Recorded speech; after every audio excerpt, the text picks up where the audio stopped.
그러면 시간은 됐는데 우리 학생들은 다 왔나 모르겠네. 네. 최수영 교수님은 한 20년 만에 뵙는 것 같네요. 네, 네. 안녕하세요. eng 교수님. 안녕하세요. 아, 네. 거의 뭐 학부 졸업하고 네. 처음 뵙는 것 같네요. 네, 네, 그래서 정말 그런 것 특별히 같습니다. 네, 온다고 불렀어요.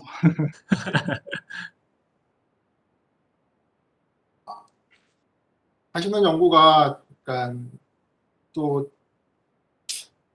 제가 하고 있는 연구랑 조금 제가 그러니까 하고 싶은 연구여서 그래서 네네. 예, 조금 궁금해서 들어봤습니다. 네, 알겠습니다. 두 분 다 하공학회를 나오시나요? 네, 학회는 저는 너무 커서 저는 잘 학원에서 안 가고 네, 일을 하고 최수영 있습니다. 교수님은 자주 갈 거고. 어, eng 교수님은 주로 어디로 가세요, 학회는?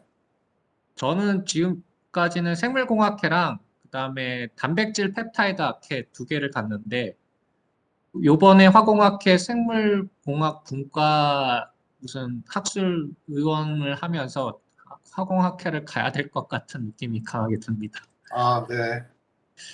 기라성 같은 선배님들이 너무 많아서 인사를 하나도 안 드려가지고. 네. 네, 그래서 이제 5시 넘었으니까 저기 발표자 한번 공유해 주세요. 제가 쉐어 꼭 줌이랑 같이 하면 되겠죠. 웹엑스랑 비슷한데 줌만 써봤으면 조금 적응이 필요할 수 있어요. 네, 잘 보입니다. 아, 잘 보이시나요? 네. 음,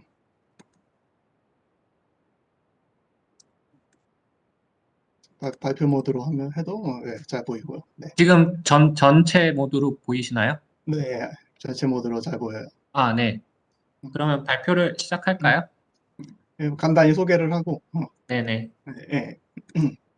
자, 오늘 오신 여기 김현준 교수님은 어, 뭐 소개하기 쉽게 여기 그 맨 표지에다가 인하대학교와 그 도쿄대학교, 예, 우리한테는 동경대로 더 친숙한 대학이죠. 네, 그래서 두 곳을 다 해놨는데 여기 나오는 것처럼 이제 지금은 그 인하대학교의 생명공학과에 저기 교수님으로 계시고 이제 박사랑 포닥을 여기 동경대에서 하셔가지고 그래서 이제 기본적으로 이제 저랑 최수영 교수님이랑 같이 그 서울대학교 화학공학과에서 그때 이름은 이제 응용화학과라는 이름이었는데 예, 거기에서 이제 같이 학부를 나온 다음에 이제 학교에서 서울대에서 석사를 하시고 그 다음에 여기 동경대로 박사를 하러 가셔가지고 이제 그때부터 이렇게 이 RNA나 이런 유전체들을 전달하는 그런 폴리머들에 대해서 연구를 계속 하셨어요. 그래서 예, 우리 특히 최근에 이런 RNA 메신저 RNA를 전달하는 이런 전달체들에 대한 관심이 높아졌기 때문에 더더욱이 우리 귀에 쏙쏙 들어오는 그런 이야기가 될 것 같습니다. 심지어 이제 배경화면조차도 우리 세포막 하는 사람들이 많이 보여주는 세포막에 잔뜩 있는 그런 배경화면을 보여주고 있어요. 예, 그러면은 우리 연사님 이야기 들어볼까요? 네, 알겠습니다. 네, 발표할 기회를 주셔서 감사합니다. 오늘 제가 말씀드릴 발표 주제는 이제 캐타이오닉 폴리머를 사용한 메신저 RNA 딜리버리 기술에 대해서 발표를 해드리겠습니다. 오늘 제가 말씀드릴 발표 내용은 제가 이제 인하대 오기 전에 동경대에 있었을 때 제가 실험한 데이터랑요. 이제 제가 인하대 온 이후로는 제 연구 주제를 지금 두 번째에 나와 있는 염종민 박사님이 이어서 이제 연구를 계속해서 나왔던 이제 연구를 말씀드리겠습니다. 제 연구 분야를 간단하게 말씀드리면 저는 다양한 이제 고분자를 합성을 하고 있습니다. 근데 제가 만드는 고분자는 크게 이렇게 블로커 폴리머를 만들고 있고요. 지금 이게 빨간색이 네, 이렇게 블로커 폴리머를 만들고 있고요. 이 블로커 폴리머의 A 블록은 주로 PEG를 사용하고 있고 B 블록은 이제 아미노 액시드 계열의 폴리머를 링 오프닝 폴리머라이제이션을 통해서 합성한 다음에 사용하고 있습니다. 이렇게 만들어진 고분자를 저는 이제 세포 안에 집어넣기 때문에 이 고분자를 조금 더 한 번 더 모디피케이션 시킵니다. 블로코 폴리머의 알파 채널에는 이제 각각의 세포를 타겟팅할 수 있는 타겟팅 리간드를 사용하고 있고요. 주로 펩타이드나 안티바디 또는 이제 저분자 화합물인 글루코스도 이제 집어넣을 수가 있겠습니다. 그 다음에 이 B블락을 상당히 많이 저희는 교체를 하고 있고요.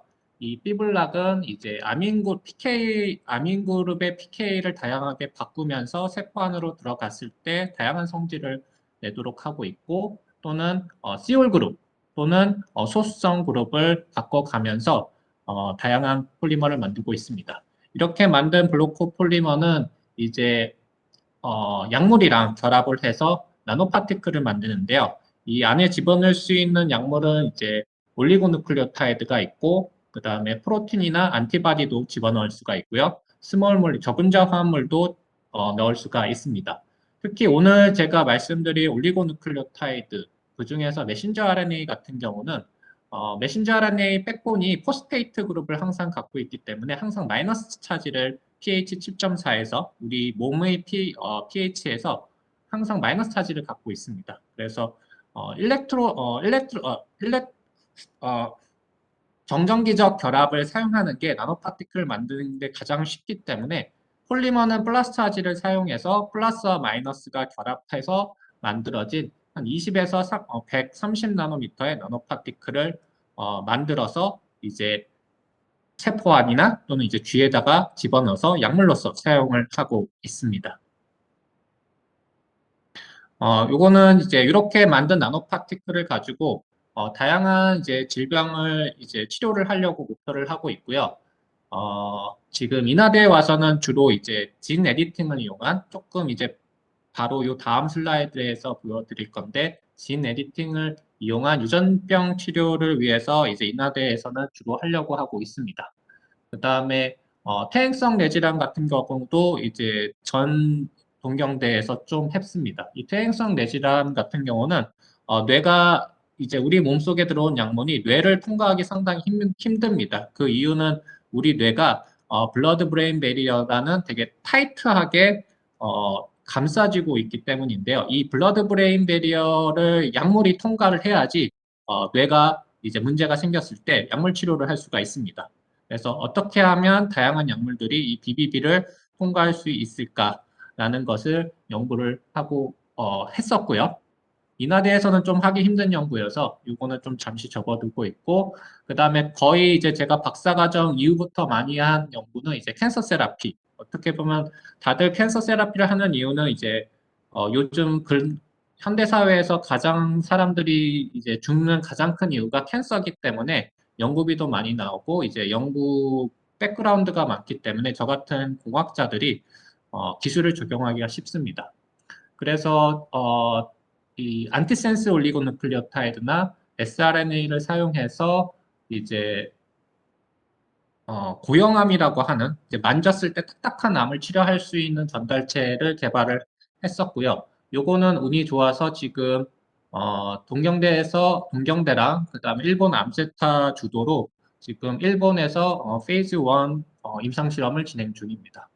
그다음에 인하대에 와서는 이제 동국대학교랑 이제 이 암을 죽이는 면역 세포 중에 하나인 내추럴 킬러 셀을 조금 공학적으로 바꿔봐서 조금 더 효율적으로 내추럴 킬러 셀이 암을 죽일 수 있는 방법을 한번 연구해 보자라고 해서 이렇게 캔서 세라피도 연구를 하고 있습니다. 오늘 보여드릴 내용은 이제 메신저 RNA를 전달하는 고분자 개발에 대해서 말씀을 드릴 건데 제가 이 메신저 RNA 개발을 위해서 만들었던 이유는 앞에서 말씀드렸듯이 진 에디팅을 사용해서 유전병을 치료하고 싶었기 때문입니다. 그래서 요 Cas9 기술이라고 하는데요. 요 크리스퍼 Cas9을 간략하게 한번 설명을 드리겠습니다. 크리스퍼 Cas9은 이제 크로모점 DNA를 저희가 원하는 대로 바꿔줄 수 있는 효소라고 생각하시면 가장 편하겠습니다. 그래서 이쪽에 보시면 크로모점 DNA가 이렇게 있고요.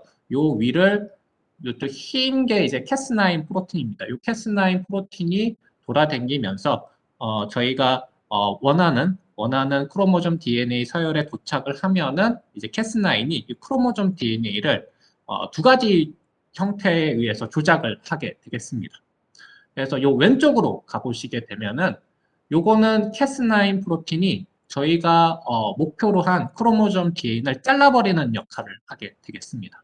그러면 요 잘라버리는 역할을 하기 위해서는 캐스9 프로틴하고 그 다음에 저희가 원하는 크로모점 DNA로 가라고 명령을 줘야 되는 요 가이드 RNA가 필요합니다. 이쪽에 대해서 그래서 상보적인 결합에 의해서 저희가 원하는 타겟으로 캐스9이 이동을 하게 되고요. 원하는 데에 도착하게 되면은 이렇게 자르게 되고 이렇게 자르게 되면 어떤 일이 발생하느냐? 우리 세포에서 크로모점 DNA가 잘리는 거는 아주 큰 일입니다. 왜냐하면 유전자 정보를 담고 있기 때문에 이거는 변하지 않는 정보여야 돼요. 그래서 우리 몸속에서는 이렇게 크로모점 DNA가 잘리면 다시 리페어 시스템이 작동을 해서 얘네들을 다시 붙입니다. 근데 이 리페어 시스템이 보통은 한 99%는 제대로 작동을 하는데 제대로 작동한 1%의 확률로 얘네가 다른 거를 붙이게 돼요. 그러면 이 다른 거를 붙이게 되면은 이쪽에 있던 코돈 정보가 완전히 망가지게 되면서 원래 발생했던 프로틴이 이제 발생을 하지 않게 되겠습니다. 이게 첫 번째 기능이 있고 두 번째로는 이게 조금 더 신기한 기능인데 캐스9과 똑같이 캐스9과 가이드 RNA를 넣어준 다음에 캐스9이 자른 다음에 이 캐스9 단백질 주변에 더블 스트랜드 DNA가 있으면 캐스9이 이 더블 스트랜드 DNA를 이렇게 바꿔주게 되겠습니다. 그러니까 리플레이스먼트가 이렇게 되면서 이거는 정말 신기한 기능이 되겠죠. 우리가 원하는 진을 어느 곳이든지 이제 넣을 수 있는 기술이 개발되게 되었습니다.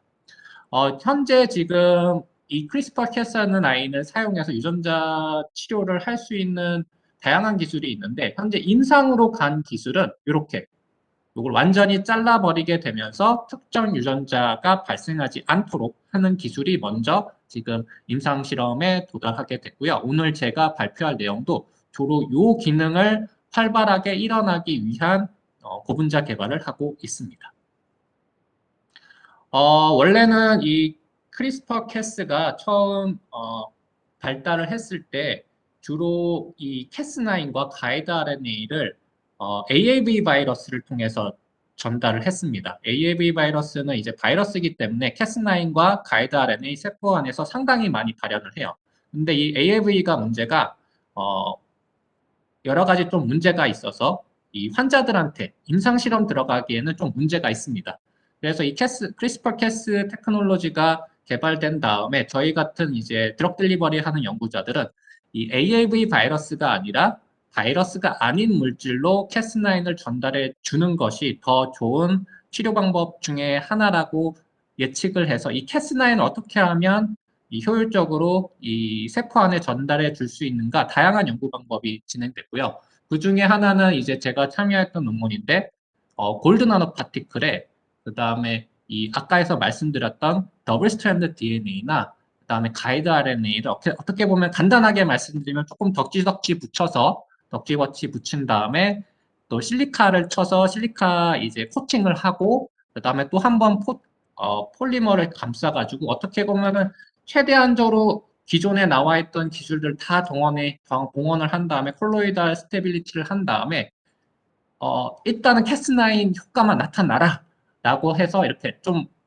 제 입장에서는 조금 팬시하지 못한 파티클을 만들어서 쥐실험을 했습니다. 그래서 이렇게 쥐실험을 했더니 정말 비랄 바이러스처럼 효과적으로 크리스퍼 캐스 기능이 이제 쥐에서 나타났다는 연구 발표를 했습니다. 근데 이제 이렇게 해서 좋은 데를 나갔긴 했는데 이게 실질적으로 환자한테 이 기술을 적용할 수 있느냐? 그렇지는 않습니다. 왜냐하면 일단은 몸에 들어가면 안 될 문제점인 이 골드랑 또 실리카 쪽이 상당히 많이 쓰이기 때문에 문제가 많이 있습니다. 그래서 이 이번 연구의 시작은 어떻게 하면 골드랑 그 다음에 실리카를 사용하지 않고 폴리머 하나만 사용을 해서 이 캐스9과 가이드 RNA를 전달해서 원하는 유전자 편집 효과를 얻어낼 수 있을까? 어떻게 하면 기존의 성능이 나빴던 폴리머를 더 좋게 개량을 해서 폴리머 하나만으로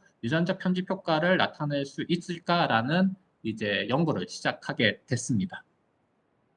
그래서 제 아이디어는요, 조금 논리적으로 좀 접근을 했습니다. 고분자의 소수성을 조절하려고 했습니다.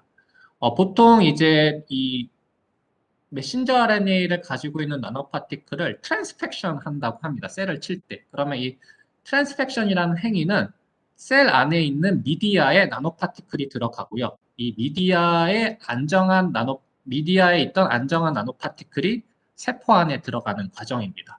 그래서 이 고분자의 소수성을 조절하게 되면은 고분자의 소수성을 조절하게 돼서 이쪽은 소수성이 큰 고분자, 그다음에 적당한 고분자, 소수성이 적은 고분자를 세 가지를 가지고 나노파티클을 만들었다고 생각을 했습니다.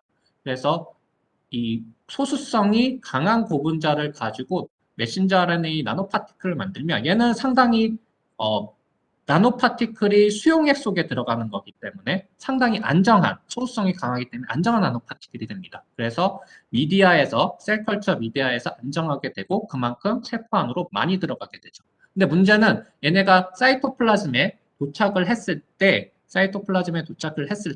이제는 안에 있던 메신저 RNA를 릴리즈 시켜줘야 돼요. 그런 다음에 메신저 RNA가 나노파티클에서 나온 다음에 이제 트랜슬레이션 과정이 일어나야 됩니다. 근데 이렇게 소수성이 너무 강하게 되면은 이 릴리즈가 나빠질 거라고 생각을 했습니다. 반면에 소수성이 너무 작으면 이 너무 작은 고분자로 나노파티클을 만들면 얘는 소수성이 부족하기 때문에 세포 들어가기 전에 미디아에서 이제 부서질 거라고 생각을 했습니다. 그러면 이 세포 바깥에서 나노파티클 부서지게 되면은 메신저 RNA가 나오게 될 거고요. 그러면 이 메신저 RNA는 이 세포 배양액에 있던 이 뉴클레아즈에 의해서 분해가 될 겁니다. 그러면 마찬가지로 메신저 RNA가 세포 안으로 들어오지 않게 되겠죠. 그래서 생각한 거는 요 중간 어떤 이 아주 큰 소수성이랑 아주 작은 소수성이 아니라 적절한 소수성의 고분자를 개발을 하게 되면은 셀컬처 미디어에서 안정하고 세포 안으로 많이 들어와서 그 다음에 메신저 RNA를 효율적으로 릴리즈 시켜줘가지고 메신저 RNA의 발현량을 가장 잘 해줄 수 있는 뭔가의 고분자 소수성이 존재하지 않을까라고 생각을 했습니다. 그래서 요 생각을 가지고 다음과 같은 이제 폴리아미노액시드 베이스의 고분자를 만들었습니다. 이렇게 보시면 이쪽이 아마이드 본드예요. 그래서 펩타이드랑 여러분 생화학에서 보시는 펩타이드 구조체입니다. 그래서 저희는 요 사이드 체인을 많이 모디피케이션 합니다. 요번에 만든 여기 보시는 요 펩타이드 고분자는 크게 두 가지의 모이티를 사이드 체인에 가지고 있습니다. 하나는 요 R 그룹이라는 거 하고요. 이쪽은 DT 그룹입니다. 요 DT는 요 엔도좀 이스케이프, 나노파티클이 이제 세포 안에 들어갔을 때 주로 엔도사이토시스를 통해서 들어가게 되고요. 이 엔도점에서 나와야 되겠습니다. 그래서 그 능력을 증대시켜주는 모이티를 넣습니다. 이 엔도점 이스케이프에 대한 거는 조금 설명이 길어지기 때문에 이번에는 설명을 드리지 않고요. 오늘 목적이 소수성을 어떻게 조절을 하는지. 그래서 이 R 그룹은 소수성을 조절하기 위해서 펜틸 그룹이 5개인 폴리머부터 10개까지 각각을 붙였습니다. 그 다음에 결과적으로는 소수성이 8개짜리 이 옥틸 그룹이 가장 트랜스펙션 에피카시가 좋아서요. 이 8개짜리 옥틸 그룹도 모양을 바꿔봤습니다. 그래서 이렇게 링 구조, 그 다음에 벤질 구조도 한번 바꿔봤습니다. 어느 정도로 들어가게 됐느냐? 아까 보였던 폴리머의 길이가 DP26짜리입니다. 그래서 그 DP26짜리를 어떻게 만들었느냐? 예를 들어서 가장 좋았던 요 CH 폴리머를 말씀드리면 아까 그 링 구조가 한 폴리머 안에 11개가 있고 나머지 DP26이니까 15개는 DT 모이트로 되어 있고요. 두 번째로 좋았던 옥틸을 보고 예를 들어서 설명드리면 옥틸 같은 경우는 옥틸 그룹이 한 폴리머 안에 10개, 그 다음에 나머지 16개는 DET로 구성되어 있습니다. 그래서 한 40% 정도 이 하이드로포빅 그룹이 전체 폴리머 개수 중에서 한 40% 정도 들어가게 합성을 했습니다. 요걸 가지고 그 다음에 이제 메신저 RNA를 가지고 이제 나노파티클을 만들어 봤습니다. 그러면 이제 일렉트로스태틱 인터랙션에 의해서 한 폴리머 용액이랑 메신저 RNA 용액을 에펜드로 튜브 안에서 섞게 되면요. 한 30분 아니면 이제 나노파티클을 형성을 하게 되겠습니다. 전자기적 인력에 의해서. 그래서 사이즈를 보시면 한 100나노에서 한 130나노미터가 되고요. 폴리머를 조금 익세스로 넣어주기 때문에 이 나노파티클의 표면 전하는 이렇게 보시면 아시겠지만 플러스 차지를 가지고 있습니다. 요거를 가지고 이제 곧바로 캐스9 에디팅으로 가는 건 아니고요. 이제 다른 메신저 RNA를 가지고 메신저 RNA 발현량이 높은 이제 고분자를 찾게 되겠습니다. 그래서 이럴 때 많이 사용하는 게 루시퍼라제 메신저 RNA입니다. 그래서 요 루시퍼라제 메신저 RNA가 나노파티클 형태로 사포 안에 들어가게 되면 어떻게 되냐면요. 루시퍼라제 메신저 RNA부터 루시퍼라제 프로틴이 이제 트랜슬레이션 돼가지고 형성이 되고 이 루시퍼라제 프로틴의 그 서브스트랙트인 디루시페린을 넣어주면 이 루시퍼라제 프로틴이 얘를 서브스트랙트에서 자르게 됩니다. 이 자르는 과정에서 루미네센스가 나오게 돼요. 그래서 이 루미네센스의 양을 측정하게 되면서 간접적으로 얼마나 이 메신저 RNA에서 프로틴이 얼마나 많이 생성되는지 많이 생성되면 생성할수록 루시퍼라제 빛이 많아지기 때문에 이 루미네센스 인텐서티를 가지고 메신저 RNA 발현량을 측정을 하게 되겠습니다.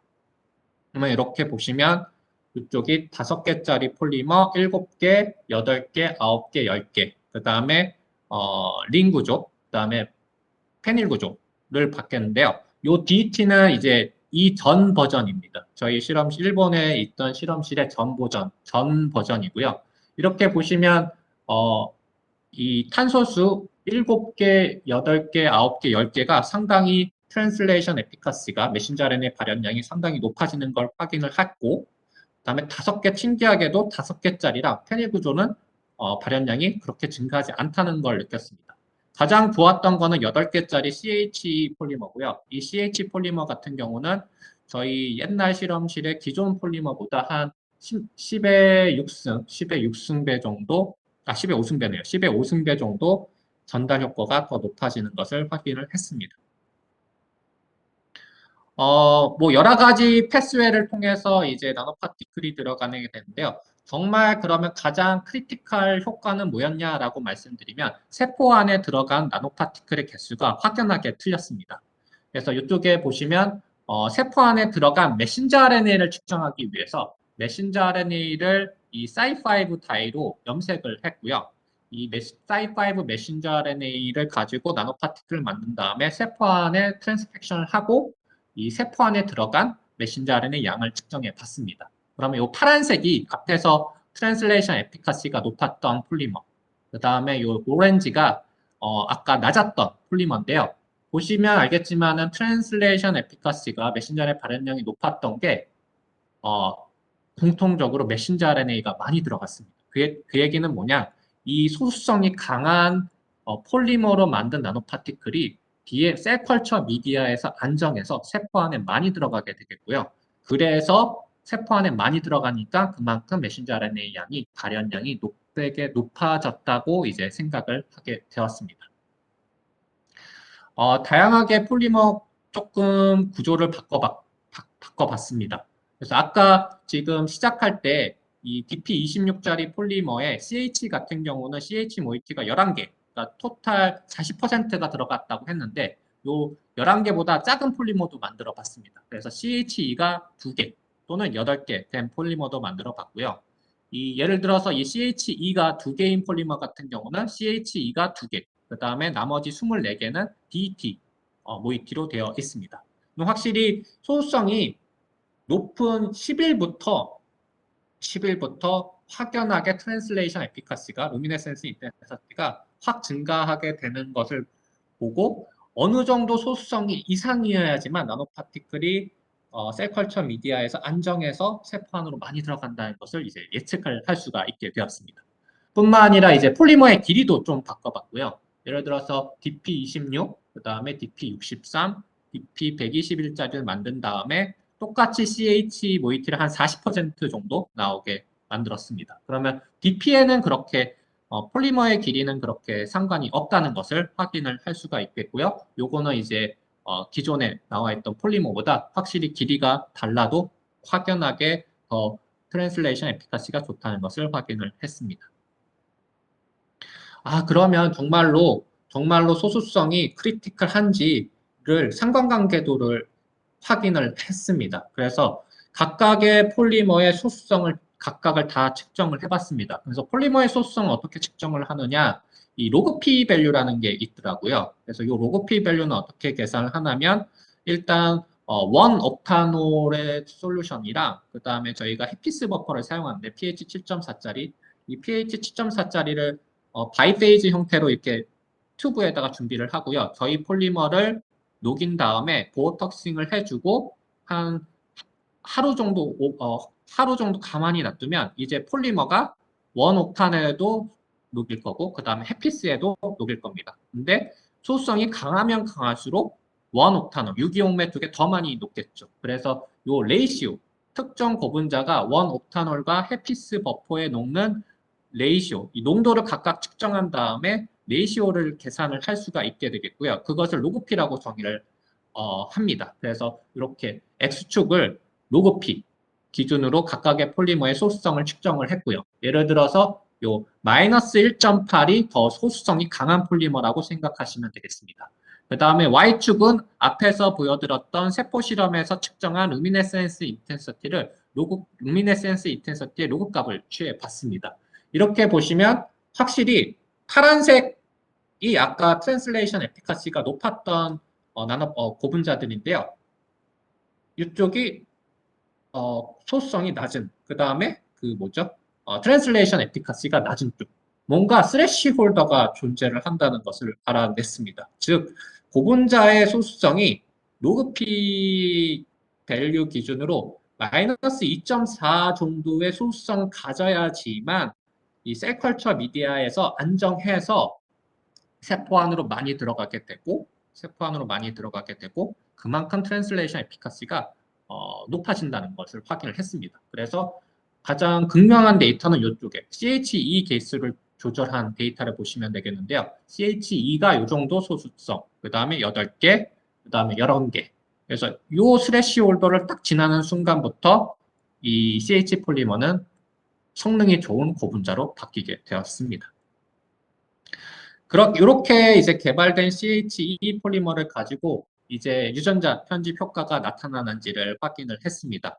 원래는 이제 유전자 편집 효과들은 이제 생물학과 학생들은 이 PCR로 하게 됐는데 이제 제가 PCR까지 가기에는 너무 힘들고 해서 약간 트릭하게 이 조금 특별한 마우스를 사용해서 유전자 편집 효과를 사용했습니다. 그래서 요 AI9 마우스를 사용했는데요. 이 AI9 마우스 같은 경우는 이제 유전자 조작 마우스입니다. 그래서 모든 이 마우스의 모든 세포가 토마토, 이 빨간색 레드 플로레센스를 갖고 있어요. 레드 플로레센스를 갖고 있는데 이 앞에 스톱 코돈이 있어서 평상시에는 레드 플로레센스를 가지고 있지 않습니다.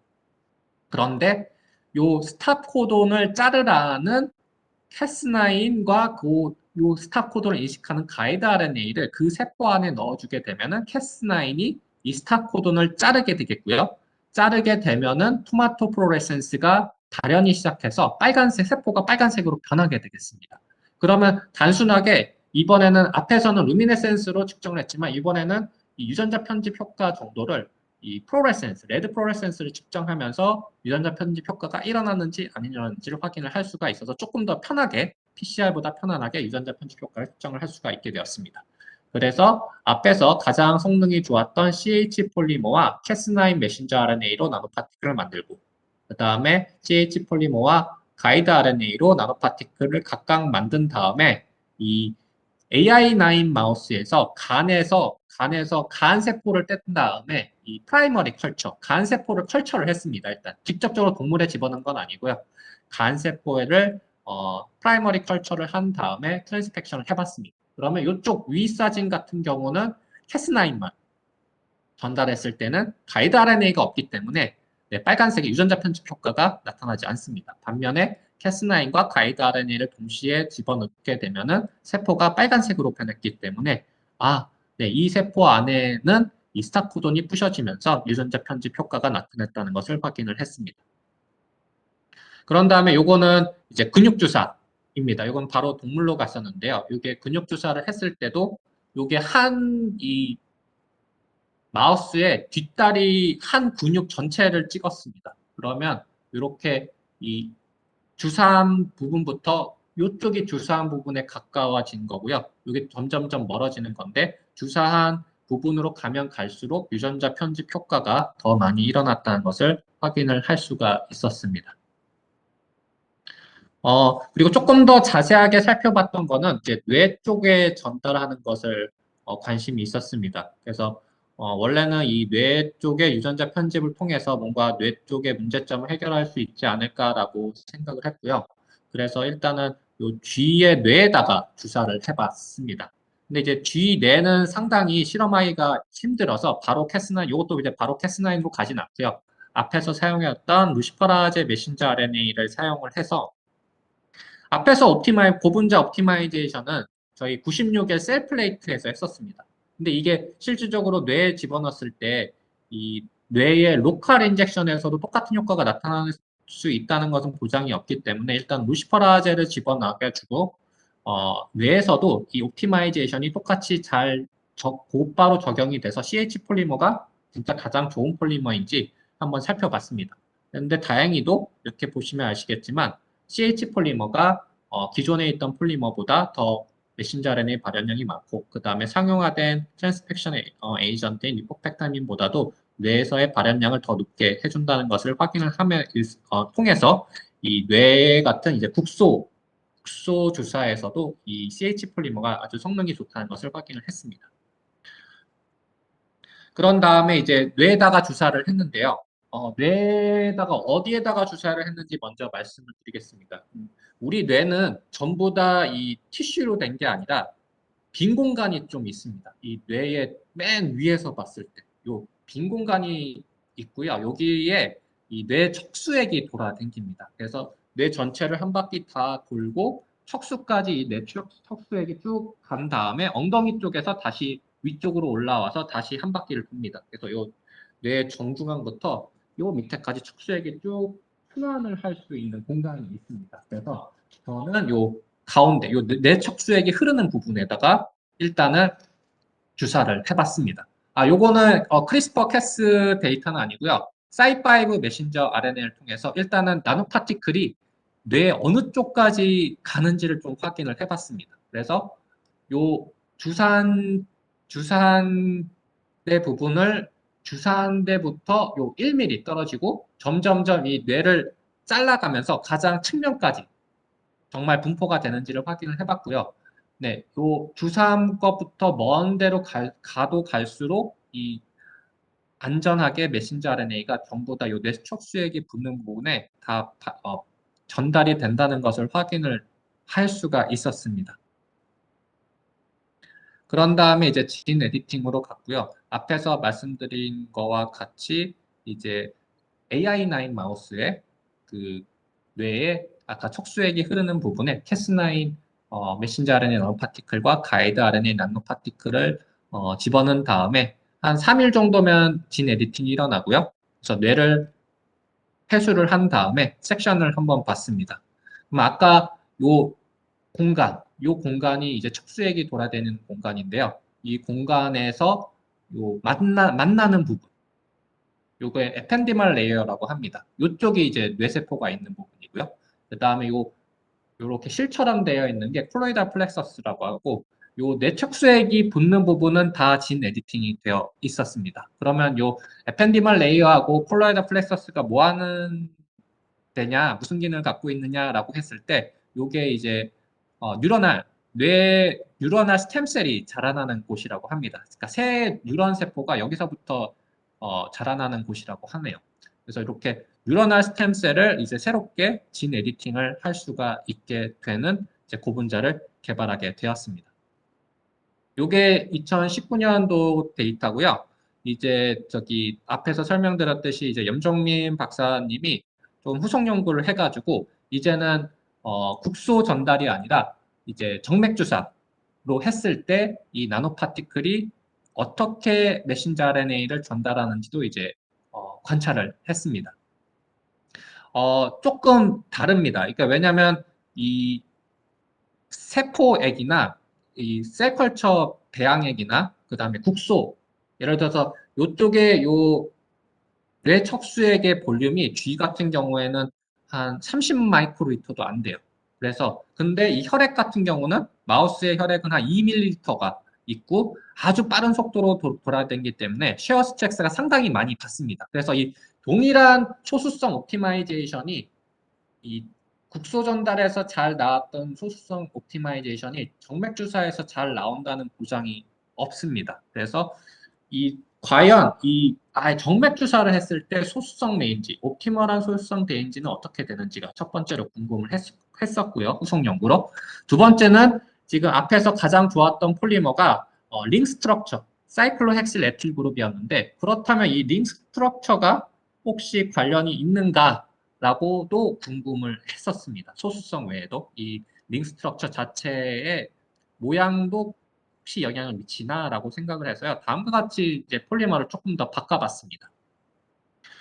폴리머의 길이를 조금 더 줄였고요. 폴리머의 길이를 조금 더 줄였고 링 스트럭처 부분을 조금 많이 바꿨습니다. 일단은 요 CH 폴리머가 원래 가장 좋았던 건데 요 사이드 요쪽이죠. 요 길이 스페이서 길이를 하나짜리 여기는 원래는 2개짜리였고요. 3개짜리, 4개짜리. 그 다음에 요 링 구조도 7개, 8개. 그 다음에 원래 5개짜리를 좀 해보려고 그랬는데 5개짜리가 조금 그 시약의 퀄러티가 워낙 떨어져서 반응이 잘 안 갔습니다. 그래서 링 구조도 여기 조금 요 더블 스트랜드가 하나 있는 이쪽으로 헥세닐 구조로 또 바꿔봤습니다. 5개짜리 대신에. 그 다음에 뭐 결론적으로 말씀드리면 소수성이 40% 정도로는 부족하더라고요. 그래서 원래는 40%를 했던 이유는 그 고분자 반응이 40% 이상은 잘 안 갔었습니다. 근데 조금 반응 조건을 조금 더 옵티마이제이션 해서 이 소수성을 60%까지 늘리게 됐습니다. 이렇게 새롭게 만든 구분자를 가지고 일단은 셀컬처에서 인비트로 먼저 해봤고요. 마찬가지로 이렇게 이제는 전부 다 꽤 높은 인비트로 트랜슬레이션 에피카시가 나왔습니다. 요 CHE가 하나 안 보이는데요. 요거는 조금 이따 설명을 드리도록 하겠습니다. 그래서 일단은 인비트로에서 확인을 해봤고요. 요것도 이제 아까 방금 보여드렸던 이쪽에서 사용되었던 루미네센스 인텐서티를 Y축으로 두고 그 다음에 각각의 폴리머의 소수성을 다시 한번 측정을 해서 로그 P 아까 마이너스 2.4 이상이면 아주 좋았잖아요. 그게 다시 한번 새로운 폴리머에서도 작동을 하는지 살펴보았습니다. 그랬더니 확실히 이 로그 P대로 잘 작동이 되는 것을 확인을 했고요. 요 아까 CHM 폴리머가 이 소수성이 약간 부족했었습니다. 소수성이 부족해서 발현량이 잘 안 나오게 됐겠고요. 그 다음에 40%에서 60%로 소수성 그룹을 더 붙여줬기 때문에 기존에는 요 한 마이너스 2.4에서 마이너스 2.0 정도의 고분자들이 배치가 되어 있었는데 60%로 늘어나게 되면서 고분자 소수성이 이제 마이너스 1.8에서 마이너스 1.2까지 증가를 하게 되었습니다. 이렇게 한 다음에 바로 이제 IV 인젝션을 루시퍼라제 메신저 RNA를 통해서 IV 인젝션을 한 다음에 4시간 뒤에 각각의 장기를 다 회수를 해서 이 각각의 장기에서 발생하는 루시퍼라제의 발현량을 이제 측정을 했습니다. 요거는 일단은 IBS를 가지고 측정을 해봤는데요. 이쪽 CHE 폴리머 보시면 알겠지만은 이 고분자 나노파티클은 주로 이제 렁에 상당히 한 95% 이상의 나노파티클 발현량이 렁으로 집중을 하게 되겠습니다. 반면에 요즘 많이 쓰이는 리포펙타민, LMP 같은 경우에는 리버나 그다음에 요 리포펙타민 3000으로 리포펙타민 RNA 맥스로 사용했는데 요거는 이제 스플린으로 가게 되겠습니다. 그래서 이것을 정량을 한번 해봤습니다. 다음 회수를 해서 장기를 라이시스를 한 다음에 라이시스 용액에 루시퍼라제 어세이를 돌려서 루미네센스 인텐시티가 어느 정도 나왔는지 살펴봤는데요. 확실히 이 고분자 시리즈를 보시면 다른 장기보다 일단은 렁에 가장 많이 간다는 것을 확인을 할 수가 있었고요. 이 렁에서 가장 좋았던 폴리머는 뭐냐라고 했더니 결국은 CH 폴리머가 가장 좋더라고요. 아주 어떻게 보면 럭키하다고 했을까? 아니면 조금 더 새로운 것을 찾았으면은 조금 더 재밌는 페이퍼가 됐었을 뻔했는데 CH 폴리머가 다른 폴리머에 비해서 가장 이제 좋은 렁에서의 발현량이 가장 높은 폴리머로 확인을 했습니다. 그 다음에 앞에서 보여드렸듯이 리포펙타민 같은 경우에서는 스플린에 상당히 많이 발현량이 존재한다는 것을 확인을 할 수가 정량적으로도 확인을 했습니다. 그러면 실제로 이유가 뭘까라는 걸 한번 또 생각을 해봤습니다. 그래서 일단은 앞에서 세포 실험에서 사용했던 사이5를 라벨링한 메신저 RNA를 사용해서 나노파티클을 만든 다음에 뒤에다가 넣어봤는데 발현량이랑 이 사이5 메신저 RNA의 분포도가 딱 봐도 매칭이 안 되더라고요. 사이5 메신저 RNA는 스플린이나 리버로 더 많이 가고 렁으로는 많이 안 가게 되더라고요. 그 이유를 곰곰이 생각해 봤는데 이 사이5 다이가 이 서큘레이션 도중에 분해가 돼가지고 이 다른 장기로 가는 거라고 생각을 했습니다. 그래서 단순하게 이 플로레센스 측정만 가지고는 이 이유를 설명할 수가 없을 것 같아서 각각 장기에 있는 그러니까 분해되지 않는 루시퍼라제 메신저 RNA 양을 각각의 장기에서 리얼타임 PCR로 양을 측정을 했습니다. 양을 각각을 측정을 했고요. 요 같은 경우는 이제 CH 폴리머의 각각의 장기에 쌓인 인텍트한 분해되지 않는 루시퍼라제 메신저 RNA 양을 PCR로 찍은 다음에 발현량이랑 한번 상관관계도를 살펴보니까 확실히 어떻게 보면 당연한 결과이겠지만 렁에 인텍트한 메신저 RNA가 가장 많이 전달을 하게 된다는 것을 확인을 했고요. 이렇게 점점 조금 추세선 있게 키드니나 하트 같은 경우에서는 인텍트한 메신저 RNA 전달량이 작기 때문에 발현량이 적다는 것을 어떻게 보면은 더블 컨펌이라고 해야 되겠습니다. 그 다음에 앞에서 스플린으로 많이 갔던 리포펙타민도 한번 RT-PCR로 확인을 했고요. 앞에서 스플린이 가장 많았었는데 리포펙타민도 마찬가지로 이 추세선이 좀 보이는 것 같더라고요. 스플린에서 가장 메신저 RNA가 많이 가서 발현량이 가장 높다. 어떻게 보면 당연하지만 여기까지 지금 한 번 더 들어가서 분석한 페이퍼가 없어가지고 조금 칭찬을 좀 받았었습니다. 네, 이렇게까지 좀 분석을 해봤고요. 조금 더 분석을 해보려고 했는데 조금 이 박사 과정, 이 염정민 박사님이 디펜스가 걸려 있어서 그냥 페이퍼를 여기서 멈췄습니다.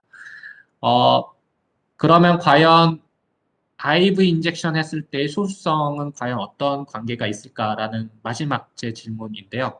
마찬가지로 이 X축은 소수성이고요. 이쪽이 이제 루미네센스 인텐시티 G 데이터의 Y축입니다. 그렇게 보시면 네, 한 1.3까지는 발현량이 좋은데 1.2부터 확 떨어지더라고요. 그러니까 너무 소수성이 강하게 되면은 뭔가 G 안에서 부작용이 일어나는 것 같습니다. 근데 이게 뭔지를 좀 분석을 하고 싶었는데 요거까지는 제가 분석을 하지 못했고요. 근데 결국은 이 내용에서 알 수 있는 거는 IV 전달용 고분자도 결국은 소수성이 마이너스 2.4에서 1.3 안에는 와야지 혈액을 돌아다닐 때 파티클이 안정해서 더 높은 장기 내 발현을 유도한다는 것을 확인을 할 수가 있었습니다. 네, 요거는 이제 고분자의 간단한 톡시서티를 애니멀상에서 측정을 했고요. 간독성, ALT나 AST는 간독성이고요. 요 분이나 크리는 아마 키드니 독성입니다. 그래서 조금 키드니 독성이 나오긴 하는데 그렇게까지 크리티컬한 건 아니어서 이제 저희가 실험한 두 건에서는 아주 시그니피컨트한 급성, 독성은 없는 걸로 확인을 했습니다. 네, 여기까지 해서 제 발표를 마치겠고요. 제 모든 지금 아직 인하대학교에서 실험실이 돌아가진 않아서 오늘 발표한 데이터는 요 미아타 실험실에 있는 염정민 박사가 후반부에 데이터를 내줬고요. 오구라상이 이제 주실험실을 좀 많이 도와주셨습니다. 그리고 인하대에서는 요 추가 연구를 학부연구생 3학년인 박하연 학생이 이제 받아서 추가 연구를 하고 있습니다. 감사합니다. 여기까지 발표를 마치겠습니다.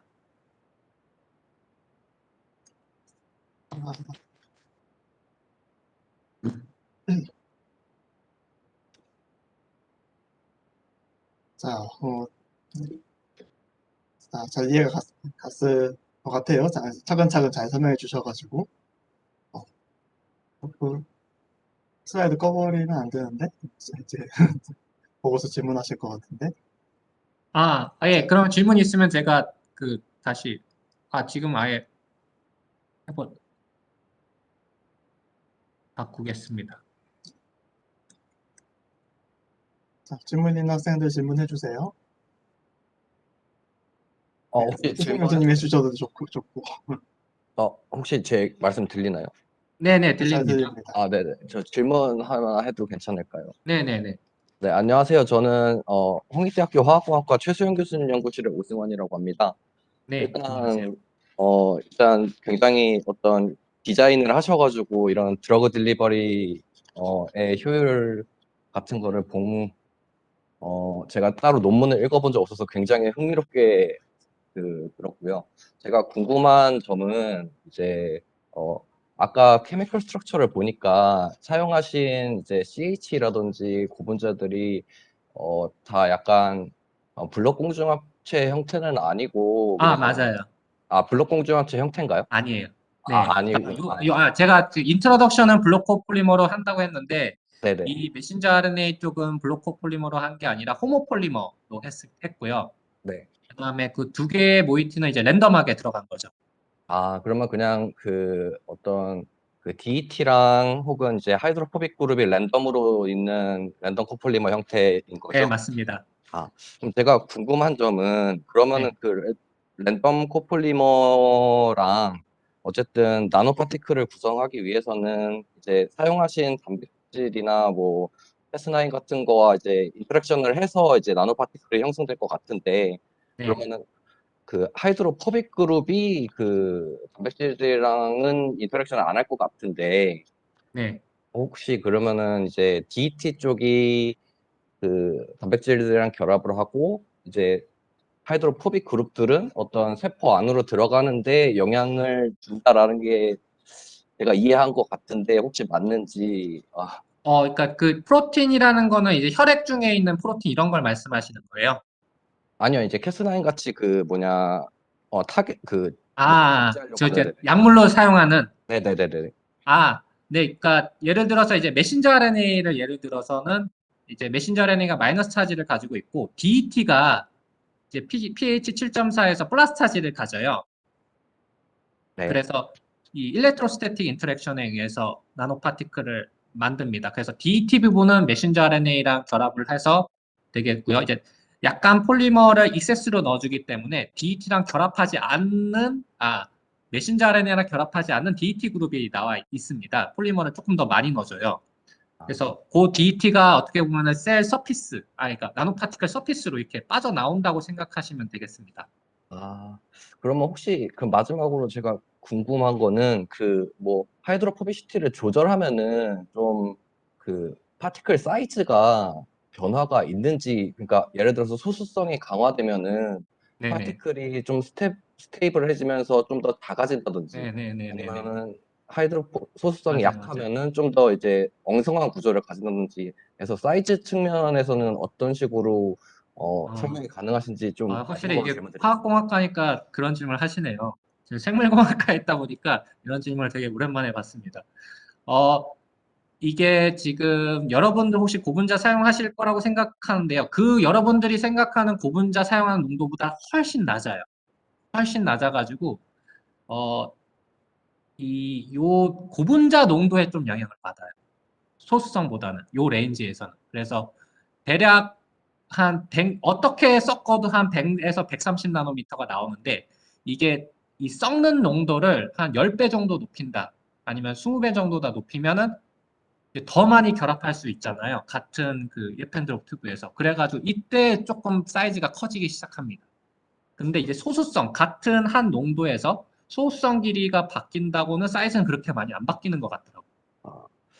그럼 혹시 제 생각, 이건 그냥 제 생각인데, 네네네네. 지금 사용하신 캐타이오닉 폴리머가 DP가 굉장히 20이라든지 맞아요. 짧은데, 그럼 혹시 그 네네. 나노 파티클의 사이즈를 지금 결정한 게 혹은 그 약물로 담지된 그런 것들이 좀 더 템플레이트 짙은 거 때문에 아닌가? 영향이 커요.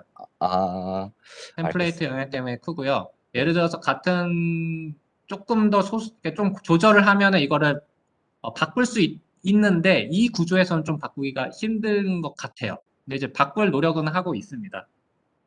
그 다음에 DP를 좀 짧게 한 이유는 DP가 길면 길수록 세포 내에서 분해하기가 시간이 걸리잖아요. 그래서 세포 독성이 나타나게 돼요. 세포 독성이 나타나게 돼서 어떻게 보면 저희 고분자의 최대 장점은 낮은 DP에서도 꽤 높은 메신저 RNA 전달력이 낮다는 거. 그러니까 세포 독성이 꽤 줄어든 상태에서 메신저 RNA 전달력이 높다는 거가 저희 폴리머의 장점입니다. 그럼 진짜 마지막으로 아, 죄송한데요. 네. 그러면 혹시 앞에 처음에 인트로덕션에 팩으로 블록 공중합체를 형성해서 네네네. 어떤 나노 파티클을 만드실 맞아요. 거에 대해서 관심이 많으신다고 얘기를 하셨는데, 네, 네. 팩을 블록 공중합체로 하게 되면은 어쨌든 파티클의 하이드로필릭시티가 증가할 것으로 생각이 드는데, 그렇게 맞아요. 되면은 지금 결과들하고 어떻게 달라질지에 대해서 마지막으로 사이즈가 작아져요. 사이즈가. 사이즈가 작아지는데 이 PEG가 친수성이 강하거든요. 그래서 전체 고분자의 소수성이 약해져요. 그러면서 사이즈는 작아지는데 나노 파티클의 안정성이 떨어지게 되면서 전체적으로 트랜스펙션 에피카시가 줄어들게 되더라고요. 그래가지고 PEG를 없앴습니다. 감사합니다. 네, 네, 근데 거기에 더해가지고 지금 이제 폴리머 얘기만 했었는데 만약에 그 메신저 RNA가 또 길이가 긴 것도 있고 짧은 것도 있고 이제 네, 루시퍼레이즈는 좀 짧은 축일 네, 텐데 네, 네, 그리고 전에 보면은 뭐 siRNA라든가 이런 정말 짧은 애들을 쓰는 경우도 있었던 것 같은데 네. 그 RNA 길이에 따라서는 사이즈가 어떻게 달라지나요? 어, 길이에 따라서 사이즈는 비슷하게 나오더라고요. 어, 그냥 100에서 130 나노미터. 그러니까 지금 제가 해본 게 작은 거는 한 400, 루시퍼라즈 작은 게 한 400 누클레오타이드인데 요게 한 100 정도 나왔고요. 캐스9이 상당히 큽니다, 프로틴이. 근데 요게 한 6천 정도, 5천에서 6천인데 얘도 그냥 만들면 한 100에서 130 정도 나왔습니다. 신기하네. 아, 네, 저도 신기한데 예, 그렇더라고요.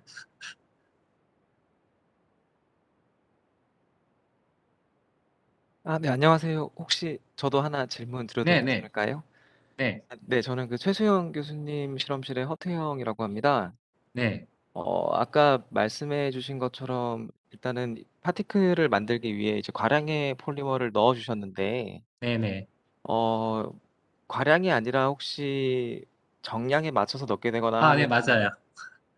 그 이후에 정량에 혹시 맞춰서 뭐, 넣습니다. 네. 네, 그렇게 되면 뭐 입자가 형성이 뭐 되지 않거나 하는 경우도 있나요? 아니면 사실 표면에 전하가 뛰지 않는 상황도 올 수 있을 것 같은데, 아, 뉴트럴 차지. 네. 그렇게 되면은 이제 그거를 이제 스토이키오메트릭 차지 이제 정확하게 폴리머의 플러스 개수랑 정확한 메신저 RNA 마이너스 개수랑 딱 맞춰서 넣게 되면은 이제 표면 전하가 0이 되는 거잖아요. 그러니까 이제 그때는 네. 정말 자기네들끼리 뭉칩니다. 뭉쳐가지고 100나노미터가 아니라 마이크로미터 사이즈로 파티클이 이제 커지게 됩니다. 한 2시간 정도 놔두면.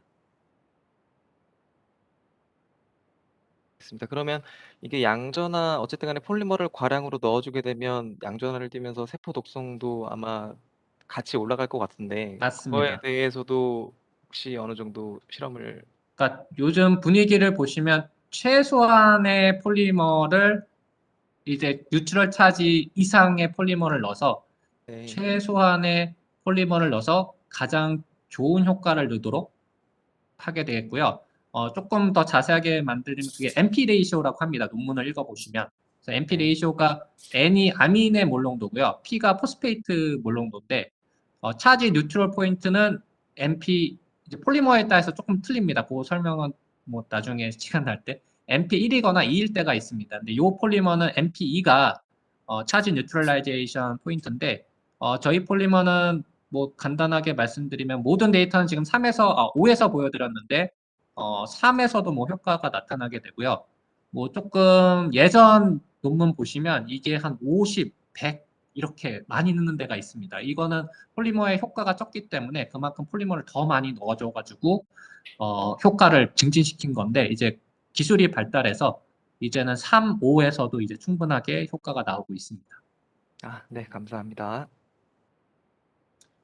네, 저도 하나 여쭤봐도 될까요? 네네. 수영입니다. 네, 저는 사실은 뭐 바이오 쪽은 잘 모르고 주로 하는 게 이제 블라코 폴리머, 마이셀, 컴플렉세이션 쪽을 주로 연구하고 있는데요. 뭐 그러다 보니까 카타고니즘 그 페이퍼도 많이 보게 됐고 이제 그렇게 됐는데 그 과정에서 어쨌든 제가 그 여쭤보고 싶은 건 두 가지인데 첫 번째는 지금 사용하신 랜덤 컷 폴리머 같은 경우에 이제 로그 피 값이 꽤 작아서 일단 물에는 잘 녹는 폴리머로 이해가 되고 있는데요. 걔랑 맞습니다. 그 mRNA랑 섞게 되면 두 개가 일렉트로셀 인터랙션으로 붙게 되고 지금 하셨던 거는 하이드로포비시티를 증가시키면서 파티클을 만들 때 한번 만들어지면 거기서 mRNA가 바깥으로 나오지 못하게끔 뭔가 막아주는 그런 역할을 한다라고 저는 이해를 했거든요. 네. 그럼 그 과정에서 이게 만드는 방법에 따라서 뭔가 사이즈라든지 뭔가 그러니까 이걸 뭐 빨리 섞냐 혹은 늦게 섞냐에 따라서 이게 한 번 딱 만들어지면 더 이상 뭐 이게 바뀌는 게 아닌 걸로 이해가 되는데 그럼 지금 하실 때 이제 그런 방법적인 측면에서도 다 옵티마이즈가 된 건지 좀 궁금합니다. 예. 이게 뭐 요즘 트렌드가 마이크로플루이딕스를 통해서 좀 만드는 연구가 좀 있었는데 거기까지는 솔직히 안 해봤고요. 저희는 그냥 순수하게 파이페팅질로 네네. 파이페팅질로 그냥 그렇군요. 네. 아마 조금 요즘 아마 논문이 좀 나온 것 같아요. 마이크로플루이딕스로 되면 어떤 성질이 바뀌는지. 근데 거기까지는 제가 연구는 못 해봤는데 네네네. 예, 지금 좀 관련 연구를 해볼까라고 지금 학생들한테 실까 말까 막 고민 중이긴 합니다. 네. 그리고 두 번째는 그 주로 아민 그룹을 많이 사용하셨는데 아민이 아니라 그런 다른 아르지닌 같은 거를 이용해서 똑같은 이제 찰지가 플러스가 보통 이제 나오는데 뭐 최근에 거기에 대한 연구가 조금 되고 있는 것 같긴 한데 뭐 혹시나 이렇게 아민 그룹에서 아르지닌으로 바뀌게 될 경우 뭐 조금 다른 이슈가 있을까요? 그러니까 그게 이제 엔도점 이스케이프에 영향을 미치는데요. 요즘 페이퍼 한 근 10년간 페이퍼를 보면은 이게 세컨더리 아민이나 터셔리 아민이 돼야지만 이 PK 값이 한 5에서 7 정도로 떨어지게 되고 그런 5에서 7이 된 아민이 있어야지만 엔도점에서 빠져나올 수가 있게 되거든요. 근데 지금 제 폴리머 봤으면 알겠지만은 프라이머리 아민이 있긴 한데 요게 그 디아민 구조여서 요게 PK 값이 실질적으로는 프라이머리 아민처럼 10.5 이 정도가 아니라 요것 또한 PK 값이 6 정도 됩니다. 근데 이제 알지닌 같은 경우는 PK 값이 상당히 높아요. 그러면은 엔도점 이스케이프가 안 일어나게 됩니다. 그래서 그게 하나 약점이 있고요. 그다음에 알지닌 부분을 또 안 쓰는 이유는 이제 이 서브 모디피케이션, 프라이머리 아민보다 반응성이 안 좋기 때문에 알지닌은 저는 좀 안 사용하고 있습니다. 근데 이제 장점은 또 있죠. 알지닌이 이 포스페이트, 요 DNA 포스페이트랑 바인딩이 크다는 네. 논문은 있어가지고 DNA 바인딩이 크다는 논문이 있어서 조금 이제 전 그룹에서는 좀 사용을 했는데 그게 아주 피팅이 잘 돼야 되더라고요. 단순하게 그냥 썩는다고 어페니티가 높아지는 게 아니라 그 수소 결합이 정말 잘 이뤄내게 정말 예전에 그 이제 일본 말로 이제 신의 손? 신의 손처럼 이 믹싱 레이시오를 정말 잘 조절하면은 버퍼니티가 증가하는 거 보고 아 이건 내가 할 짓이 아니다. 그래서 예, 알지니는 잘 사용하지 않습니다. 저 아, 같은 경우는. 네. 네, 알겠습니다. 감사합니다. 예, 오늘 정말 예, 많이 배운 것 같습니다. 감사합니다. 예, 감사합니다. 안녕하세요. 저 하나 질문 드려도 될까요? 저는 혹시 들리시나요? 네네, 들립니다. 말씀하세요. 정민석 교수님 연구실 석사생 이태경이라고 합니다. 네, 좋은 발표 정말 재밌게 들었고, 저희가 요즘 많이 하고 있는 게 그 LNP 관련돼서 하는 건데, 방금 말씀해 주신 것 중에서 이렇게 그냥 파이페팅을 통해서 이렇게 섞는다라고 하셨는데, 실제 지금 LNP에서 또 굉장히 중요한 게 그 크기의 균일함? 이라서 이제 마이크로 플루이딕스 다양한 방식으로 그 균일하게 만들기 위해서 노력을 하고 있는데, 혹시 그 네. 파이페팅을 통해서 만든 그 나노 입자가 균일한 건가요? 아니면은 그 후에 필터 같은 걸 통해서 어떤 아, 처리를 따로 하신 아, 건가요? 저희 필터 안 합니다. 필터 하면은 너무 귀찮아서 어떻게 네. 보면 그 전 단계에 좀 QC를 상당히는 아닌데 조금씩 해가지고 그냥 섞어도 지금 제타 사이저 아마 로 보실 것 같은데 제타 사이저 PDI 값이 0.2 근처? 그러니까 원래는 이제 블로코 폴리머라면 한 0.1 이하까지 떨어뜨리는 걸 저희 목표로 하고 있고요. 그렇게 해서 만들어서 사용을 했고 이거는 패그가 없기 때문에 한 0.2 근처는 항상 근데 싱글 픽 그러니까 예를 들어서 뒤쪽에 막 마이크로미터 단위의 픽이 보인다거나 뭐 이렇지는 전혀 않습니다. 싱글 픽으로 0.2 그러면 PDI 값이 한 0.2 정도 근처에서 나오게 돼서 어, 네. 아까 보여드렸던 레인지가 저 같은 경우는 제 실험 한 1년치의 평균을 한번 내봐도 비슷하게 나오게 되겠습니다. 아, 좀 LNP에 대한 장점입니다. 폴리머에. 그게 그러면은 그 어떤 그 폴리머가 이렇게 그러니까 그 리피드를 사용할 경우엔 그렇게 파이페팅을 통해서 하는 거는 약간 그렇게 그게 균일하게 크죠. 나오기 PDI가. 힘든데, 예, PDI가. 네, 근데 이 폴리머, 제가 폴리머 쪽을 잘 몰라서 그런데 이 폴리머를 사용했을 때 그냥 이렇게 섞는 것만으로도 그렇게 균일하게 나올 수 있는 어떤 네, 네. 차이가 어떤 차이에서 그렇게 나오는 건가요? 주로 이게 드라이빙 포스 때문인 것 같아요. 리피드는 그러니까 LNP 같은 경우는 일렉트로스태틱이랑 하이드로포빅 인터랙션이 두 가지가 정렬이 돼야 되거든요. 네네. 하이드로포빅은 멤브레인 쪽, 그다음에 네. 일렉트로스태틱은 메신저 RNA를 끌고 안으로 네. 들어가야 되는데 이 두 개 힘이 상당히 큽니다. 그 음. 이퀄리브리움이. 그래서 이거를 순서대로 맞춰줘야지만 균이라. 그러니까 첫 번째로는 pH5에서 메신저 RNA를 끌고 들어가는 행위가 일어나고 점차적으로 pH 높여주면서 하이드로포빅 서티가 이 멤브레인을 안정화시켜주는 요 단계적인 드라이빙 포스가 일어나야지만 되게 균일하게 일어나는 것 같은데 저희 폴리머 같은 경우는 주로 이제 일렉트로스태틱이 드라이빙 포스거든요. 그래서 이 드라이빙 포스가 하나인 경우에는 나노파티클이 깔끔하게 만들어지는 것 같아요. 근데 이게 제조상에서는 장점인데 단점은 하이드로포빅 서티를 잘 조절하게 되면 LNP가 더 스테이블리 지금 높은 것 같아요. 그래서 네. 선진 기술은 LNP가 아닐까 지금 그렇게 생각을 하고 있습니다.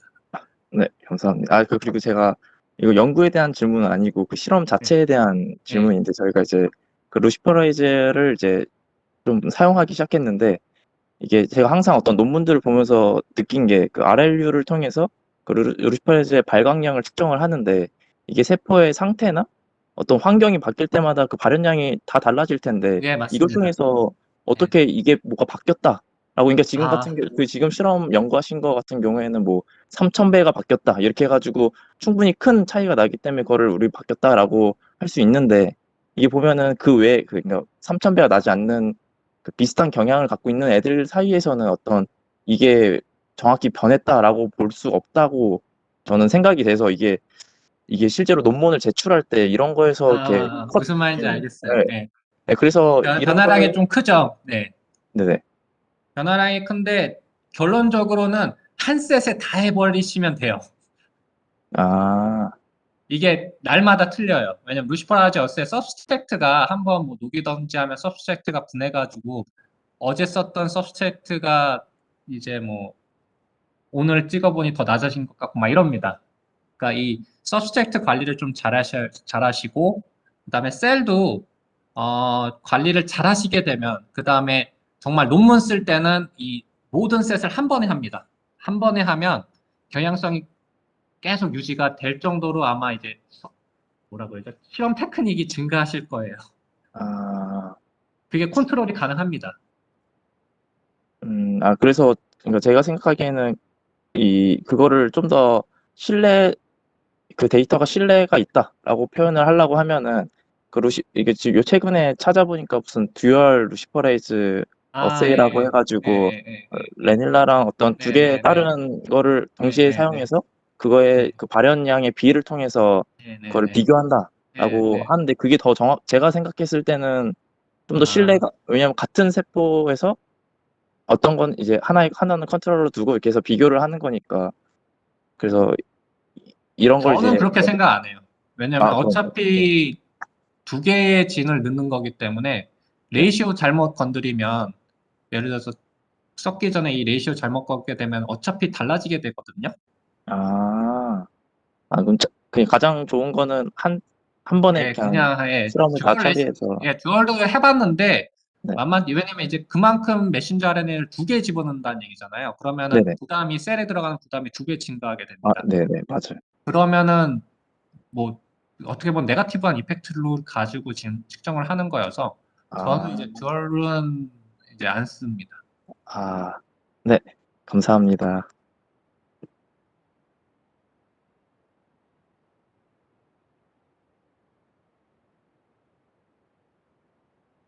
이제 뭐 질문이 다 하신 것 같은 생각이. 저 저 하나만 더 예, 할게요. 예, 예. 네, 그래서 뭐 질문. 보니까 주로 뭐 이제 그 르노코 폴리머 가지고 많이 하시는데 다시 블로코 폴리머로 하실 그런 계획은 없으신지 궁금합니다. 그러니까 저희는 정맥 주사용은 블로커 폴리머로 항상 하고 있고요. 이 메신저 RNA는 이 PG가 들어가니까 도저히 성능이 안 나와서 그러니까 메신저 RNA만 호모폴리머로 하고 있고 이제 정맥 주사용 뭐 ASO나 그다음에 안티센스 올리고누클레오타이드 뭐 다른 약물들은 다 이제 블로커 폴리머로 할 예정입니다. 아직 제 합성실이 아직 세팅이 안 돼서. 네, 네, 알겠습니다. 감사합니다. 네. 네, 그 폴리머 구조를 자세히 보진 못했는데 네네. 결국 이제 다른 애들이 들어가니까 이제 몸 안에서 어떻게 독성이 있을 것인가, 또 얘가 분해되면 뭐가 될 것인가, 어떻게 배출이 될 것인가 이런 쪽에 이제 관심들이 있을 텐데 지금 쓰시는 DET나 이런 애들은 어떤 식으로 분해가 될까요? 이게 다행히 이게 제 전 교수님이 이 폴리머를 한 20년 연구하셔서 이게 어떻게 분해되는지는 저는 관심이 없었습니다. 관심이 없었는데 전 교수님이 이제 같은 질문을 많이 받으신 것 같아요.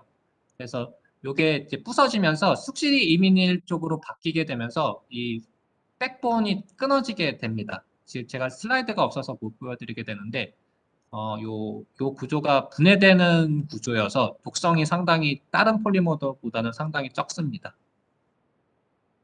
그래서 그런 폴리머를 잘 정해서 써야 되겠네요. 다른 또 것들은. 아니요. 근데 이게 또 그분이 이거를 다 고려해서 만들었냐 그것도 아니더라고요. 그러니까. 예, 그냥 정말 얻어 걸린 게 독성이 적어서 이제 이거 사실 수가 있어요. 지금 이 폴리머는 아, 독성이 적으니까 예. 근데 진짜 뭐 한 폴리머를 오랫동안 이 교수님이 연구를 하시다 보니까 자기가 이제 이 장점을 밝혀내서 상용화를 시킨 거더라고요. 그래서 뭐 저는 그냥 얻어 걸린 거 저도 뭐 아무 독성은 아무 관심도 없었는데 그럼 그 하이드로포빅한 애들은 또 어떻게 될까요? 하이드로포빅한 부분도 일단은 제가 측정은 안 해봤는데 원리상 이 백본을 자르게 돼야 되거든요. 근데 측정은 안 해봤습니다. 일단은. 측정은 안 해봤는데 이게 다른 하이드로포빅 구조보다는 독성이 상당히 적습니다. 왜 사이드 체인은 이 부분에 넣느냐라고 얘기를 막 궁금해 하실 분들도 있는데 그쪽에 넣으니까 독성이 가장 적어서입니다.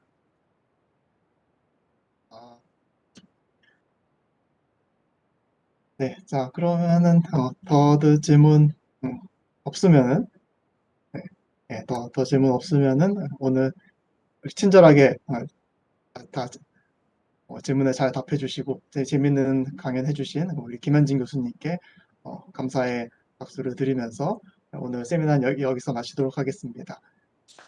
네, 네, 감사합니다. 감사합니다.